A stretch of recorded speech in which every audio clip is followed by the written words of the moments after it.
Was Kyle Shanahan wrong to send players home early and cancel minicamp and the final week of OTAs? Not just minicamp. He canceled 6 practices. And he said he said he wanted to. It was the plan. They came in early. They done enough. But none of this was announced until these 2 injuries happened. And then all of a sudden, this was the plan all along. I'm curious, what do you guys think? Was this the right move or was this an overreaction?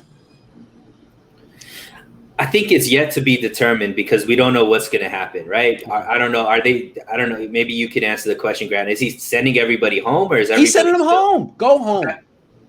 Well, I think that at the end of the day, Kyle Shanahan wants to win just like all of us fans want to win as well. If it's going to be so detrimental to, the team and all that kind of stuff, then I don't think he would have done it. I think one thing that we forget is most of the players on this team, we were just talking like weeks ago, everybody was ramming on the 49ers for being one of the oldest teams in the league. Most of these guys have been in, camps. They know the system.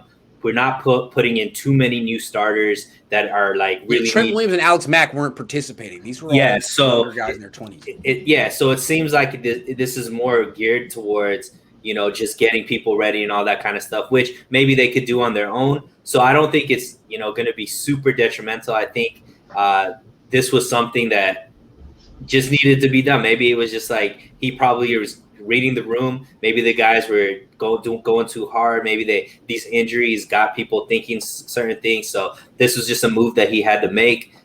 Maybe he saw enough and was like, okay, let's just give them their homework and then have them come back for a regular camp. I can't remember a time, not just with the Niners, but any team where they ended training camp the day or early when 2 guys got injured. If it's happened before, I'd be interested to read what that team ended up doing later in the season. I just thought it was a weird move. I get wanting to stop training camp, but I just can't recall a winning team being like, oh, we just lost 2 guys in the same day. Let's just cut it short. It's odd, right? It's just weird. I'm not saying I necessarily wouldn't have done that. I might have done that if they lost 2 players, and I understand if they cut it short a little, but it's just an interesting move. Yeah, like if this were the Cowboys or the Giants or the Jets or any team in like a bigger market on the East Coast or it would be huge news. But the Niners do it out here, and it's like kind of falls through the cracks. What do you think? What do you think, Jack? Well, I think it's funny because Kyle Shanahan says that you don't cancel practice when a couple of guys get hurt, but you cancel 2 days of practice of OTAs and 3 days of minicamp. Thank you. So yes, I think he makes the wrong. If it was the correct decision to keep practicing after those injuries, it's the wrong decision to cancel minicamp and everything else. Because if you're going to finish the practice, you might as well just keep on doing what you've been doing, or maybe try to ramp it down a little bit. I'm not sure what it is there, but yeah, I'm going to say yes because of what he said. Yeah, I'm with you on that one, Jack. And what I've been trying to say since the beginning of spring practices is there's so much you can do in May and June that doesn't involve competition. So much. It's a good thing to have all your players together working out, strength and conditioning under the supervision of your staff that you've spent millions of dollars on, because last year they didn't do that. That's a good thing. It's a good thing to have everyone there in person learning the installations together. It's a good thing to be able to go out and do certain drills, but you don't have to compete in May and June. I mean, it just seems like he's like a my way or the highway kind of guy. We're going to do it this way. And it doesn't work. And fans get upset. Jed gets upset. And he's like, all right, let's shut it down. Shut it down. Let's just go home then. I mean, why don't you just work? Why don't you just do film work?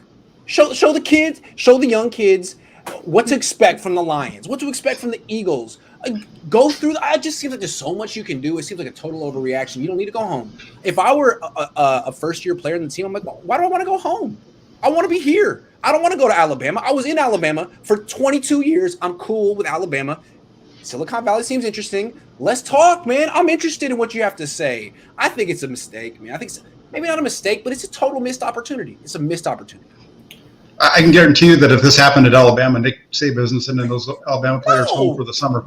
He's doing something with them because that's what you do. Those coaches are fighting for every second they can get with their players, and now we're shutting down practice. I don't get it. So, Kyle, if you're watching, missed opportunity. There's still time to be like, you know what? Don't fly home. Let's watch film. I would watch film. If you invited me, I would go. I think Javon Kinlaw wants to be there. You're supposed to be the most interesting coach in the world. I want to see what you have to say about the Lions. Why wouldn't you? Come on, man. Anyway. There's just one thing that I'm sorry, Grant. I just want to say, like, you know, the 49ers are one team that doesn't let a lot like slip out. Like, they're really good at keeping things a secret. So if, you know, there is a bigger picture or if there is something going on underneath, like, it's just we wouldn't know about it. Like, so I don't know if why are they shutting down? It seems like it's because of these injuries or whatnot, but maybe they're not sending everybody home, or maybe there's something else going on that we're going to find out about in the next few days or something like that. But they're just not letting it out for the media to know. Yeah, we'll never know. Kieran says, "I'm sorry, but if players can't get through practice, they don't need to be on the team." See, my question here is what's the point of emphasis with this team? Is the point of emphasis bigger, faster, stronger? Bigger, faster, stronger. Look at Kittle. His whole career is based on bigger, faster, stronger. Same with Fred Warner. Where's the emphasis on recovery? Recovery. It seems like maybe there's some collateral damage if all you're telling players is bigger, faster, stronger, 365, 24/7. I just feel like these last few injuries were people that didn't have injury problems. Jeff Wilson Jr. has injury issues. Nick Bosa has injury issues. Solomon Thomas, I don't know too much about as far as his injury background, but like, it's just School and Moore that didn't have injury issues. Most everybody else has a history of injury issues. So to just make it seem like these people are coming to the 49ers full, like 100%, never been injured, and then all of a sudden they're having injuries, that's not accurate. Like, no. Unfortunately, they've picked a lot of question marks in the health department, and unfortunately, hasn't worked out. So I don't know if it's just, I think it's more maybe like the choices that they're making versus what's actually being done on the field every single day. Kyle, we're just trying to help. He seems so annoyed today, right? He seems so annoyed. Like, gotta do this. Kyle, we're just trying to help, man. No one's trying to fire you. We all like you. We all think you should be good. We're honestly trying to help. He's got this look on his face like, do I have to do this again? Yeah, you do, until you stop getting people hurt. I'm sorry. Lynch doesn't have that pull. Got to be dead. All right, maybe. All right, Kyle said something interesting. Go ahead.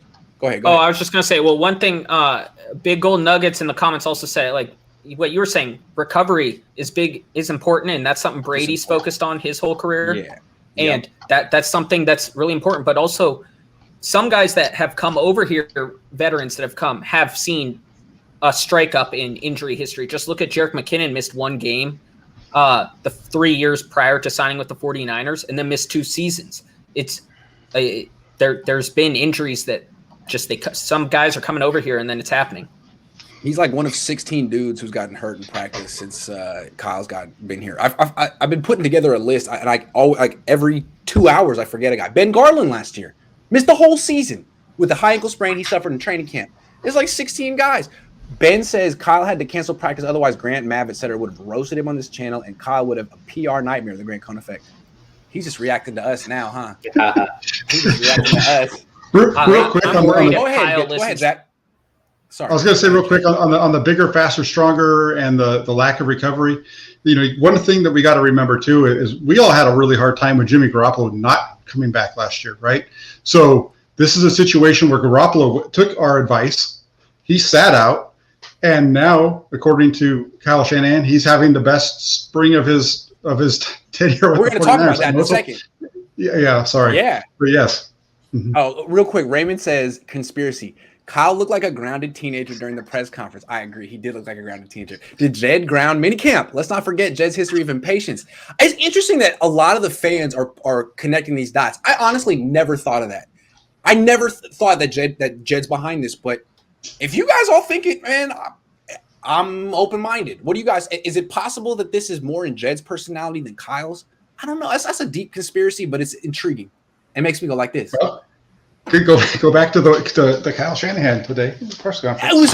It was outrageous. Imagine a CEO of a company coming out talking like that, man. I loved it though. It's like, Kyle, never change, please. Don't ever change. He's so predictable. I love that, man. He's like, what do you want from me?